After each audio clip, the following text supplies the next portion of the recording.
하나님의 말씀을 봉독해 드리겠습니다. 요한복음 11장 1절로 6절 말씀입니다. 신약 165페이지입니다. 어떤 병든 자가 있으니 이는 마리아와 그 형제 마르다의 촌 베다니에 사는 나사로라. 이 마리아는 향유를 주께 붓고 머리털로 주의 발을 씻기던 자요, 병든 나사로는 그의 오라비러라. 이에 그 누이들이 예수께 사람을 보내어 가로되, 주여 보시옵소서, 사랑하시는 자가 병들었나이다 하니, 예수께서 들으시고 가라사대, 이 병은 죽을 병이 아니라 하나님의 영광을 위함이요 하나님의 아들로 이를 인하여 영광을 얻게 하려 함이라 하시더라. 예수께서 본래 마르다와 그 동생과 나사로를 사랑하시더니 나사로가 병들었다 함을 들으시고 그 계시던 곳에 이틀을 더 유하시고. 아멘. 시온 성가대 찬양이 있겠습니다.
오늘 말씀의 제목은 이 병은 죽을 병이 아니라입니다. 요한복음 11장 말씀인데요. 이 말씀을 통해서 예수님께서 사랑하시는 사람에게 진짜 주고 싶어 하시는 선물이 무엇일까?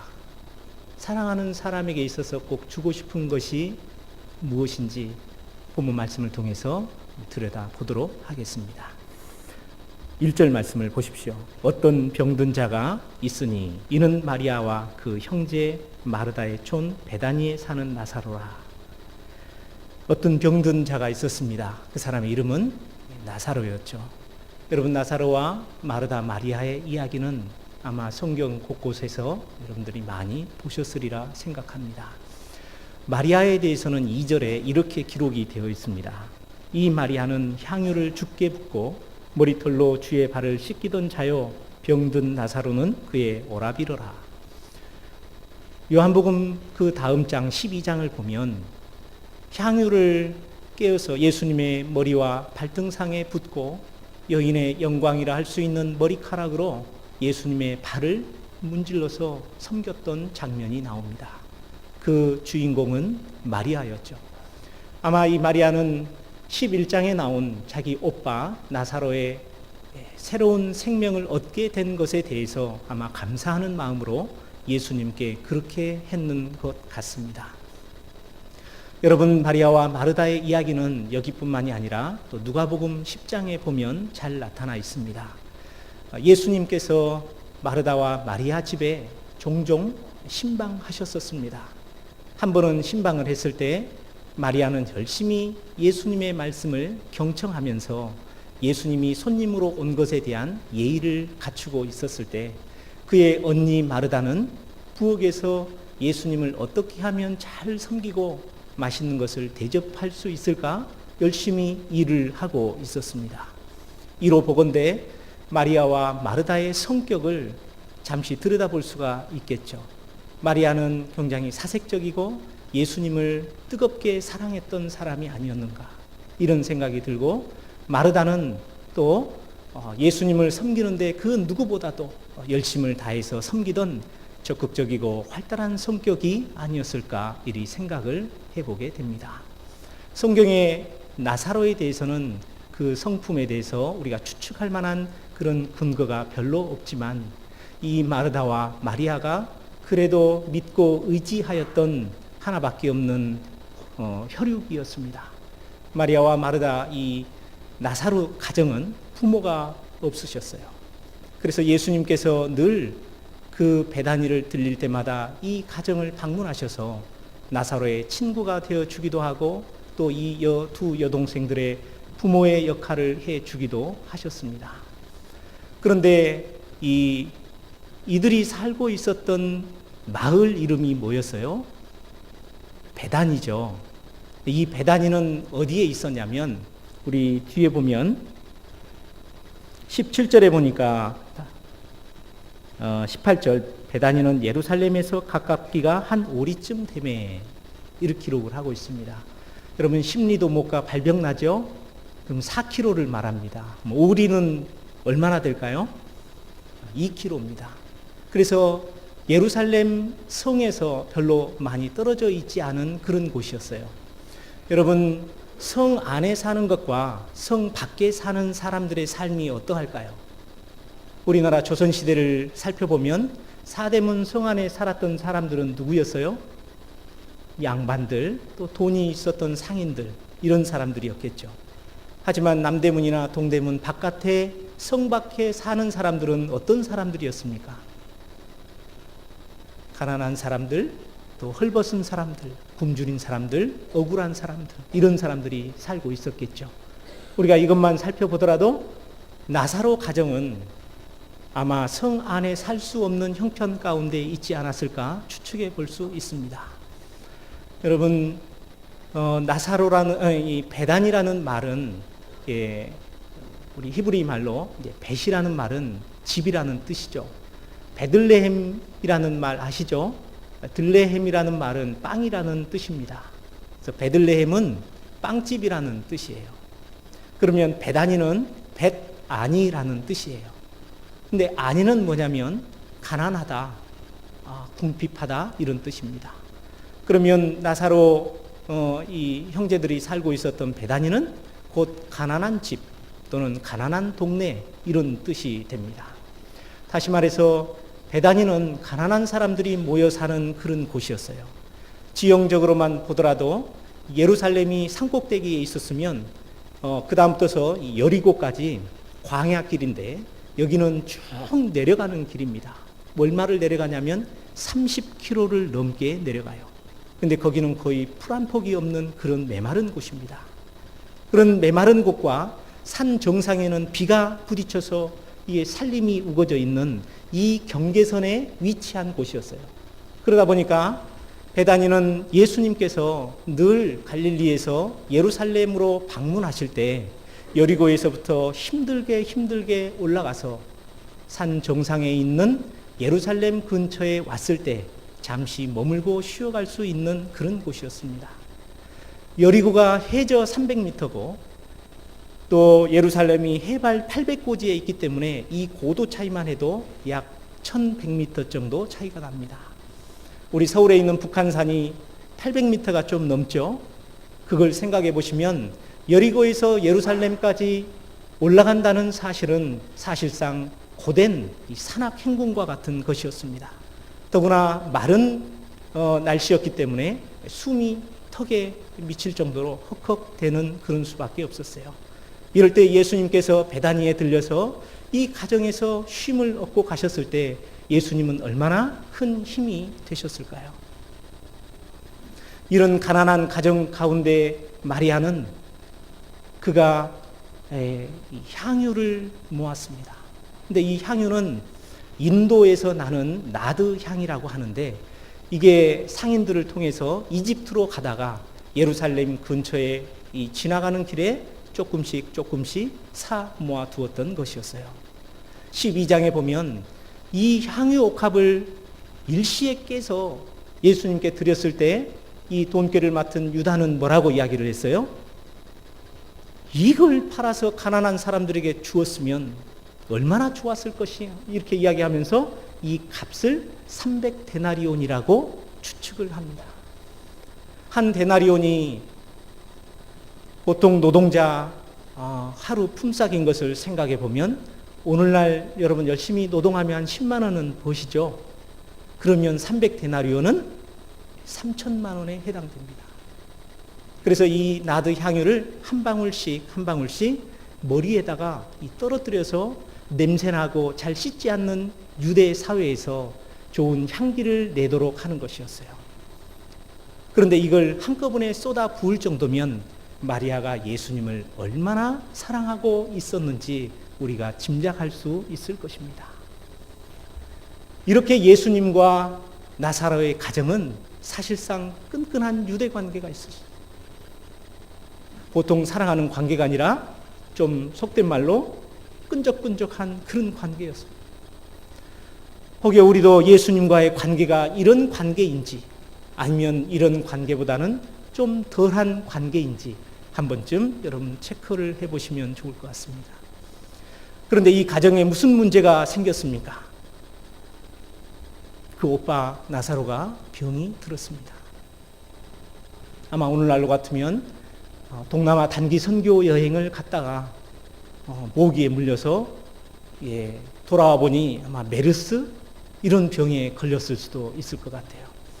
고열이 나고 기침이 나고 그러더니 어느 한순간 호흡이 곤란하더니 사경을 헤매기 시작했습니다.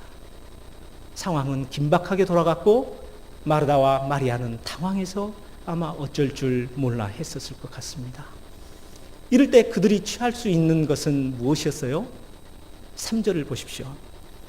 이에 그 누이들이 예수께 사람을 보내어 가로되 주여 보시옵소서 사랑하시는 자가 병 들었나이다.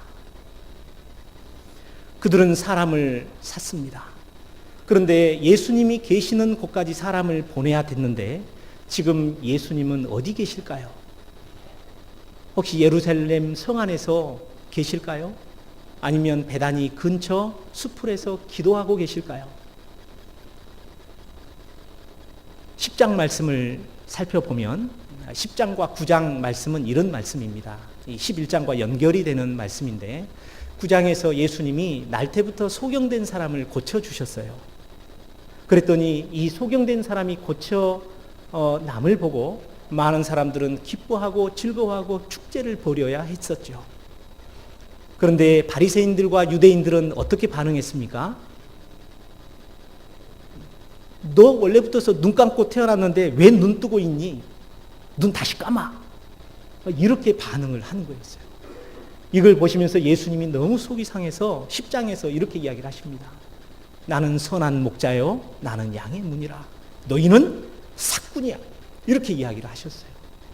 그랬더니 그 소리를 들은 사람들이 기분이 좋을 리가 없겠죠. 그래서 이 사람들이 예수님을 죽이려고 손에 짱돌을 들고 다니면서 기회만 나면 예수님을 돌로 치려고 하셨어요. 그러자 예수님께서 그들과 어떻게 하셨습니까? 맞짱을 뜨셨나요? 예수님은 다소 비겁하게 도망가셨습니다. 어디로 도망가셨어요? 40절을 보시겠습니다. 10장 40절. 다시 요단강 저편 요한이 처음으로 세례 주던 곳에 가사 거기 거하시니 많은 사람이 왔다가 말하되 이렇게 나오죠. 예수님께서 원래 세례를 주던 곳, 여기는 요단강가였습니다. 다시 말해서 예루살렘에서 그 광야길로 내리달아 여리고를 지나서 다시 10여 킬로를 더 밑으로 내려가야만 요단강이 있습니다. 이렇게 봤을 때 나사로가 지금 병중에 있었던 베다니와 요단 강가와는 최소 40km가 넘는 거리에 있습니다.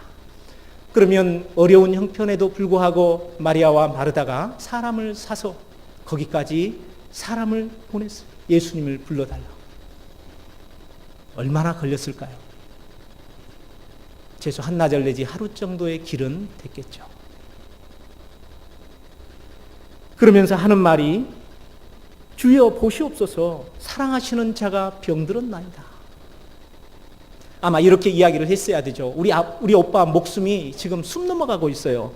예수님 빨리 달려오셔도 지금 늦을 판이에요. 어서 오세요. 이렇게 이야기를 했어야 되는데 뭐라고 이야기했어요?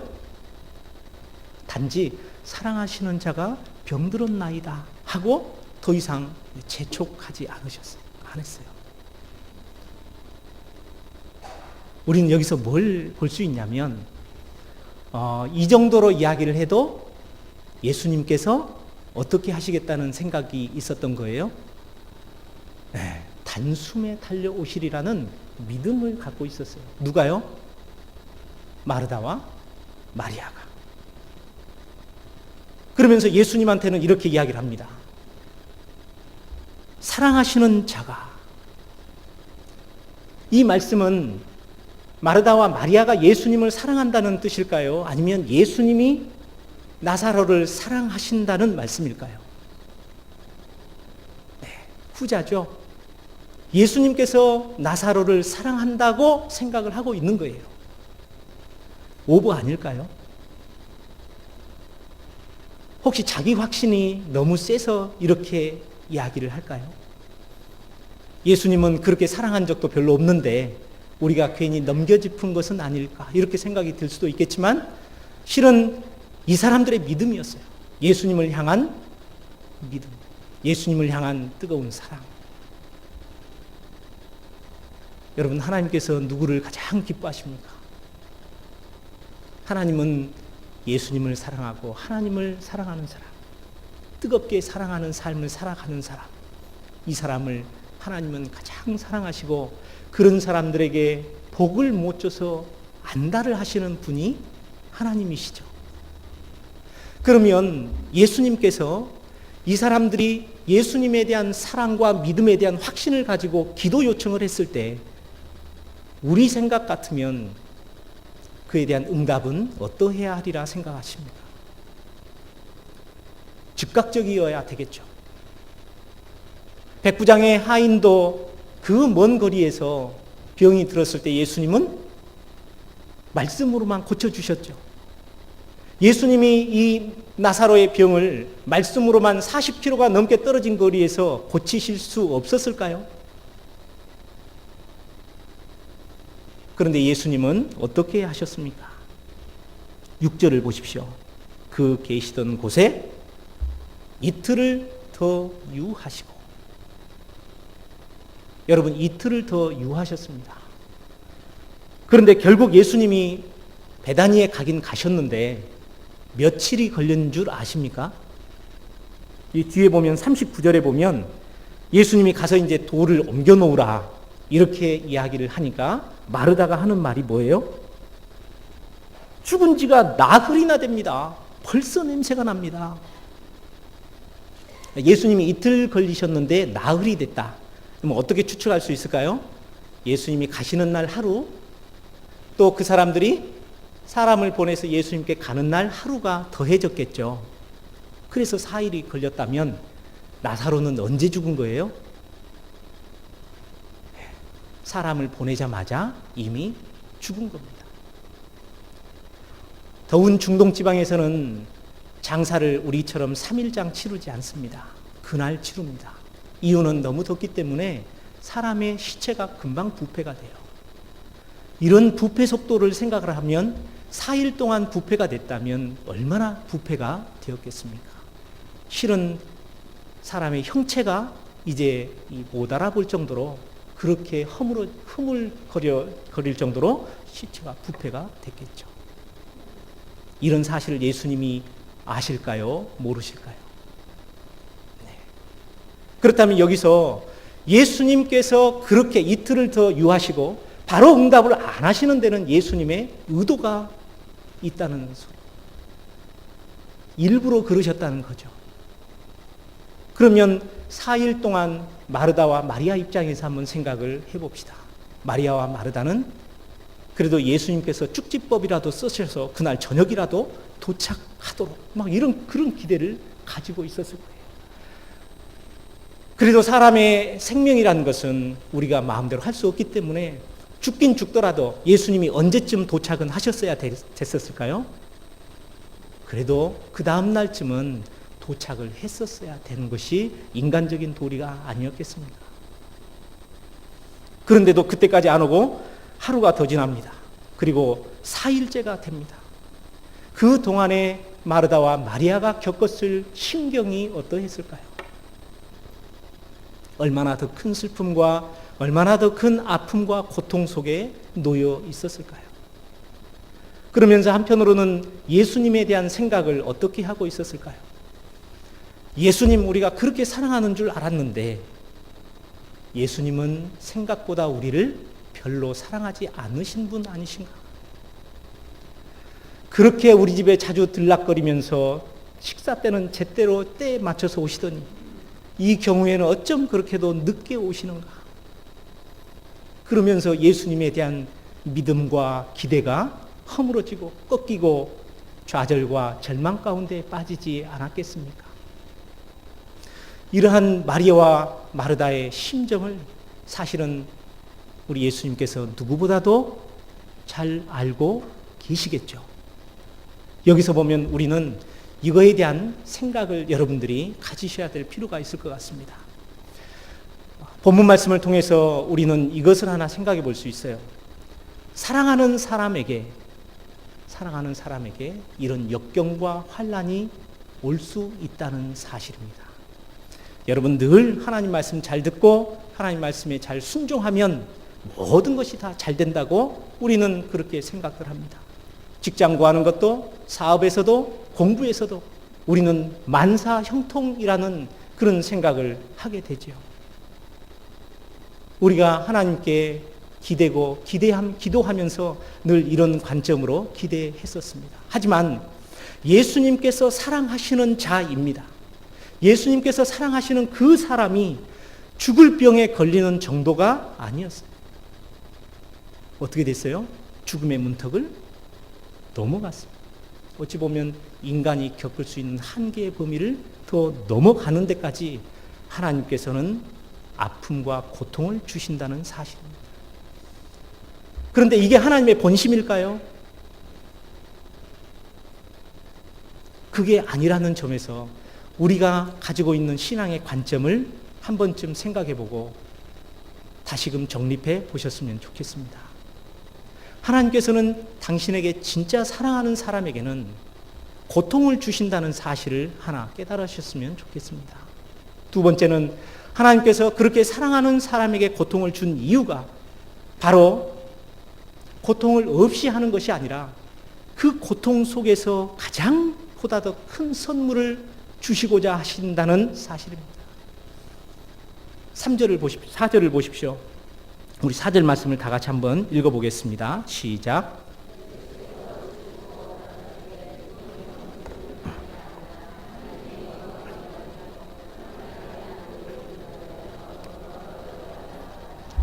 이 병은 죽을 병이 아니라, 여러분, 죽을 병이라는 것은 죽게 된다는 병이고 죽음으로써 모든 것이 다 끝난다는 그런 의미입니다. 마리아와 마르다는 그런 관점으로 살아가고 있습니다.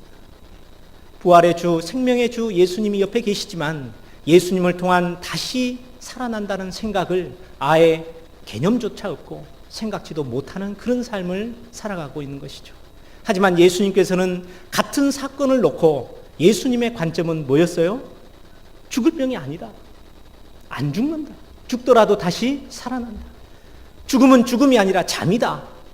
이런 참 예수님만의 관점과 예수님만의 정의가, 용어 정의가 잘 되어 있는 분이시죠. 그러면서 예수님은 당신이 사랑하는 사람들이 이런 고통을 통해서 하나님의 영광을 드러내는 거죠. 두 번째로 하나님의 아들의 영광을 드러내는데 사용될 것임을 말씀을 하십니다. 그렇다면 혹여 우리에게 과거에나 현재 고통 중에 있거나 슬픔 중에 있거나 또 내가 수십 년 동안 예수님은 이틀을 더 유하셨지만 1년이나 2년 또는 10년이나 20년 동안 내가 하나님께 기도해서도 그 기도 응답을 받지 않고 예수님이 유하고 계시는 사건이 있고 또 그러한 고통 중에 있는 분들이 계시다면 바로 이것이 하나님의 영광을 드러내는 일에 사용될 것이라는 믿음을 가지시기 바랍니다. 이를 통해서 예수님의 하나님의 아들 되심, 예수님의 부활의 능력자가 되심, 예수님께서 생명의 주가 되신다는 사실을, 이것을 아는 것이 마리아와 마르다가 진정으로 알아야 될 부분이고 하나님께서 사랑하시는 그들에게 진짜 주고 싶었던 선물이었던 것입니다. 여러분, 그들이 예수님께서 부활의 주요 생명의 주가 주라는 사실을 모른 채 이 현실 문제에만 빠져서 그 현실 문제 가운데서 절망하면서 그러면서 예수님께 기도해서 예수님이 병을 낫게 해줬다면 그들이 받고 얻어갈 수 있는 깨달음이, 그 수준이 얼마나 되겠습니까? 그래서 이걸 생각해 보면 사랑도 같은 사랑이 아니라 저차원적인 사랑이 있고 고차원적인 사랑이 있다는 사실을 여러분들이 생각해 보셨으면 좋겠습니다. 늘 우리가 한국교회에서 간증이라고 하는 것들 중에 대부분은 내가 여차저차 기도했더니 하나님이 꿈속에서도 나타나시고 현실적으로도 다 해결해 주셨더라라는 이런 간증을 하는데, 실은 이것은 어찌 보면 저차원적인 하나님의 사랑이 아닌가라는 생각을 해보게 됩니다. 진정한 사랑은 여러분 어려움과 고통 중에 있지만 그렇다고 이것이 늘 일반화가 되거나 또 보편적이라고 볼 수는 없습니다. 우리 인생 가운데 이런 특수한 케이스들이 몇 차례 있습니다. 그렇다고 대부분 들어보면 전혀 없는 사람은 없는 것 같아요. 늘 오는 것입니다.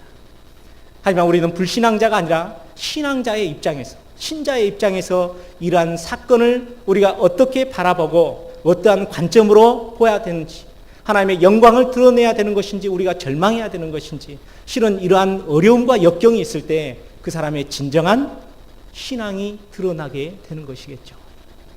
하나님을 온전히 믿지 못한 사람들은 여기서 절망할 것이고, 하나님을 온전히 믿는 사람들은 이 기회를 통해서 그들의 신앙이 한 단계 성장하는, 심지어 부활 신앙까지 얻게 되는 곳까지 성장할 것입니다. 말씀을 맺겠습니다.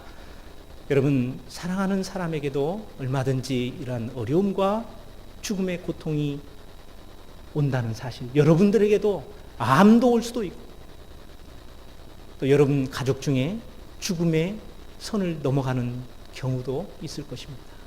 하지만 여기에서 우리가 진정으로 얻을 수 있는 것은 예수님이 어떤 분이신지, 하나님의 아들이심을 알지 못하고 예수님을 통해서 생명의 주요 또 믿음을 우리가 체험하지 못한다면 여러분들에게 그 병은 어찌 보면 아무런 의미가 없을 수도 있을 것입니다. 여러분들은 오늘 말씀을 통해 깨달은 바대로 어려움과 환난 가운데 처할지라도, 또 앞으로 그런 경우가 다가올지라도 이러한 믿음으로 예수님을 바라보고 하나님의 뜻을 찾고 하나님의 섭리 가운데 거하기를 애쓰는 우리 사랑교회 성도 여러분 되시기를 주님의 이름으로 축원드립니다. 다 같이 4절 말씀을 읽고 제가 기도하겠습니다. 시작. 예수께서 들으시고 가라사대 이 병은 죽을 병이 아니라 하나님의 영광을 위하며 하나님의 아들로 이를 인하여 영광을 얻게 하려 함이라 하시더라. 하나님 아버지, 사랑하는 사람에게 고통 중에 내어버려 두셨을 뿐만 아니라 그 고통의 시간도 좀 더 연장하며 참 아픔을 주셨던 우리 예수님의 의도 속에는 그들에게 진정으로 부활의 신앙, 생명의 주님이신 예수님을 아는 신앙, 또 믿음을 갖게 하시기 위함이었음을 배우게 하셔서 감사합니다. 하나님, 저희가 늘 어려움 속에 있을지라도 이를 통해 하나님의 영광을 드러내고 아들의 영광을 드러낼 수 있다면, 또 그 안에서 내가 믿음을 배울 수 있다면 이러한 고통을 넉넉히 참고 감내하는 우리 성숙한 사랑교회 성도들 되실 수 있도록 도와주시옵소서. 예수님 이름으로 기도합니다. 아멘. 다 같이 일어나셔서 옆 사람과 인사 나누시겠습니다. 추석 잘 보내십시오. 사랑합니다. 우리 다 같이 샬롬 찬양하심으로 예배를 마치겠습니다.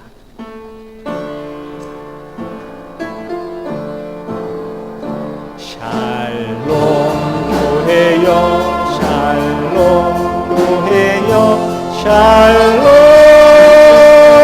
샬롬. 주 안에서 만나리, 승리해서 만나리. 샬롬 샬롬